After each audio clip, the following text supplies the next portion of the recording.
चर्चा वहां पर लोकसभा में भी हो रही है। निर्मला सीतारामन जवाब दे रही है इस पूरे बजट की चर्चा को लेकर, वहां चल। Then coming to 26-27, you're looking at 1 year's budget. So in other words, this is, as Honorable Prime Minister said before the commencement of this budget session, that this is the first budget of the second quarter of 21st century, and truly it has got many of those features in it. That is why you're looking at some of the long-term investments that we are making today, which will have bearing in the long term. Whether you're talking of the biopharma Shakti, the very thing that where we are highlighting how biosimilars will be an answer to many of those life-threatening diseases. And that takes a long time to evolve. You invest today, biosimilar arrives after several years. But India should have a lead in that, and therefore even in this budget, we've provided for research in biopharma, and making sure that we will be leaders in biologics and biosimilars. The same is the spirit which guided us when we said we need to have India's Semiconductor Mission 2.0, the second edition of it. And in that, I'd like to highlight that I've spent a brief mention of investing in cutting-edge areas like carbon capture, because carbon capture is a very important means through which our 2070 net zero goal can be achieved. We have mentioned about carbon capture also. The strategy, the technology, and the ways to do it are all evolving, but even as it is evolving, we have invested in it so that we can be a leader in that. By doing these, which are somewhat leading us towards a medium and a long term, we are also continuing our push in building infrastructure. Now, it's not just roads, it's not just national highways, it's also looking at waterways so that the cost of logistics in this country can come down, and states which are very much in the hinterland, not connected to any seaport, will have the advantage of moving goods faster at a lesser cost. So we very clearly created freight corridors as part of the very exclusive land on the surface transport, but equally spending resources and planning for infrastructure through waterways, national high waterways. Even as we are doing this, Madam Deputy Speaker, emphasis on labor-intensive sectors and giving them emphasis so that not just they can have more resources to improve, but even looking at legacy industries which are waiting for rejuvenation have been funded. I'll take the example of building champions out of MSMEs, particularly the medium-sized units, which do not want to grow out of the MSME category, even though they have the capacity, even though they have every strength. But even in the last budget, we expanded the definition of MSME so that even if they go beyond a certain level in their turnover, they'll still be defined as MSME. They don't lose out on their benefits. But this budget, we've taken that a bit further and very clearly announced ways in which such medium-sized industries which have potential to grow and export and also become champions in their sectors can be given further help, and I've announced several steps towards equity help, professional help, and also making sure that they will have liquidity access. And in the process of 3 ways in which we want to reach them, we are giving them the support which, even if they grow out of the turnover limit, which defines them as an MSME, they will be leaders in their sectors so that they can participate in India's growth. Is this only for industries? And is it not going to concentrate, is this budget not going to concentrate on building manpower so that our youth can aspire in a particular sphere of activity to go with skills in his hand or her hand and achieve jobs or become entrepreneurs themselves? In this, I would like to highlight two major announcements that we've made, in which I have not named any states. In fact, I have openly said, for creating this big facility, states can aspire, any state can aspire, going through the PM Gati Shakti filters. If you think you have a proposition in your hand, any state can ask for one of the 5 that I've announced in terms of the allied and health service, where we want to set up medical hubs. States can aspire to be a part of it, wherein all the aspects of medical education and hospitals for treatment of patients can all be focused in one area, where nurses or any other 10 different allied health services will have their institutions through which people can learn, get themselves skilled, find jobs there itself, and that will become a medical tourism hub. So any state can qualify, and I'm sure states which have traditional strength can also be coming in for it. And this includes Ayush as well. So this is a major forward-looking proposition, wherein immediately, because of the medical tourism advantage that India has, this will become a center of multi-purpose, multi-speciality, allied health service center through which we can promote medical health, medical tourism. So that was one of the major announcements. Similarly, we have said, instead of waiting to qualify and finishing your education and coming out and seeking where should they go for acquiring skills, the skilling element can be brought into education itself, and at the end of the day, when they come out, students can say, I can become entrepreneur, and this kind of a mega center can be kept next to any industrial cluster that any state has. So these mega entrepreneurship building centers as education hubs can also be coming up from any state. We are willing to work with the states so that this mammoth higher education center can be propped up, and therefore students can go there, come out as entrepreneurs, get to doing businesses. So if we've done these two in the major education-related activity, health-related activity, we've also openly said that mega textile parks, we are willing to work with states, particularly looking at industrial textiles, looking at textiles which are going to be new age, which are now becoming a part of manufacturing in industries, whether they manufacture a car, where the safety cushion which comes in is all completely made out of industrial textiles.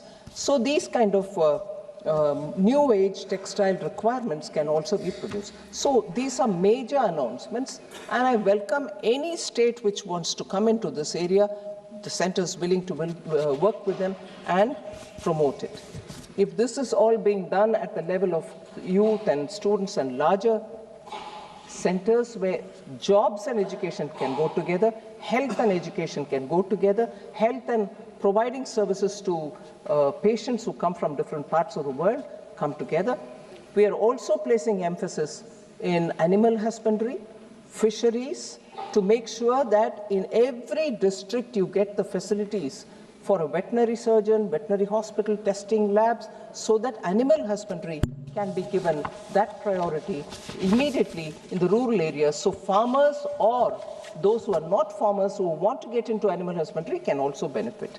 That is why these announcements for fishing sector, it goes along with money being put in for restoring 500 Amrit Sarovars, the waterways, and the particular waterway which has been, national waterway which has been announced, also has institutions of excellence along its course, along the course of the river, so that shipbuilding, boat building, particularly I mentioned this, the route in which the national waterway is being announced, which will end up covering all the mineral-rich parts of the country and linking up with Paradip or with Dhamra port, is passing through states where the Nishad log can become boat makers, and they're already experts in it. They can also teach people. They can become part of the Institute of Excellence, so that inland shipbuilding for the transporting of huge logistical facilities will all have the support of the local experts who for generations have done this work. They can also benefit in this growth.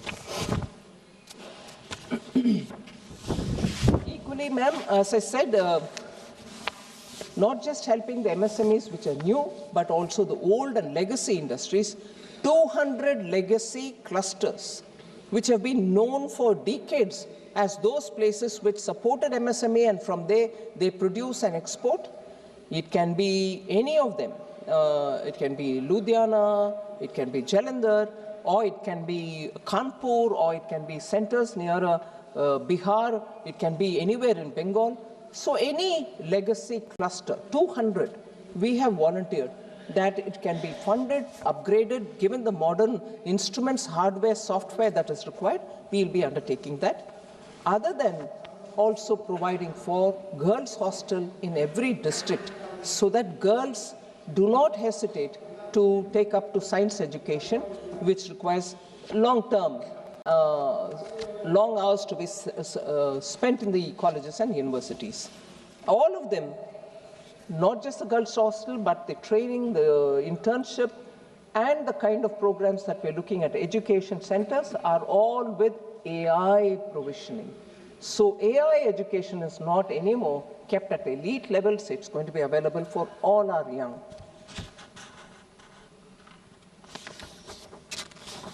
So if I very quickly move to mention the numbers, madam. Gross tax receipts are at 44.04 lakh crore in this BE. It's about 8% more than what was in BE of RE of 25-26. 3.26 lakh crores more than the RE. And if I were to look at the total expenditure, madam, for 26-27, it's at 53.47 lakh crores, so much more than what we receive as tax receipts. The capital expenditure is at 12.22 lakh crores, which is 3.1% of GDP, and also 11.5% higher than the RE 25-26.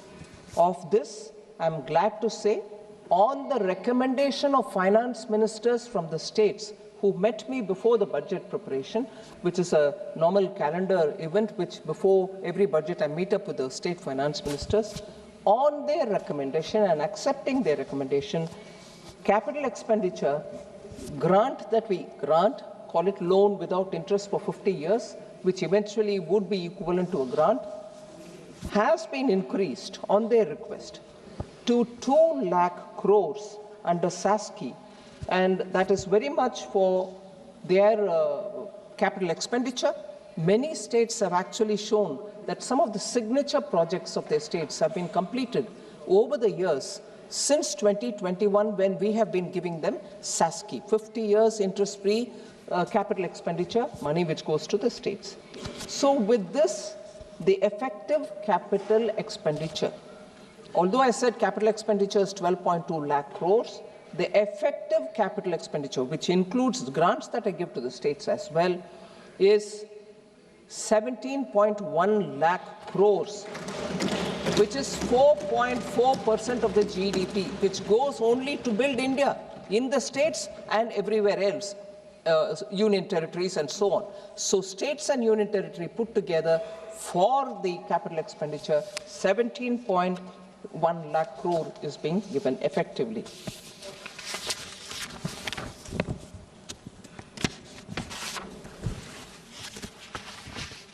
I'm not spending too much time on the fiscal summary, madam. Fiscal deficit, as you know, for this coming year has been pegged at 4.3%. There are, of course, quite a few honorable members who said it's by restricting your expenditure that you've come to that fiscal consolidation. I'll explain it, that it is not by restricting the expenditure, but I can expand on that a bit later. The resources transferred to the states. Often we are accused of not really transferring the 41%, which the Finance Commission has recommended, that Government of India should give 41% of devolvable tax to the states. It's not 41%. I will assure this House through you, madam, 41% it is that we have transferred to the states. We have not reduced any states transferred devolvable tax which has to go. And that I will also bring in the details.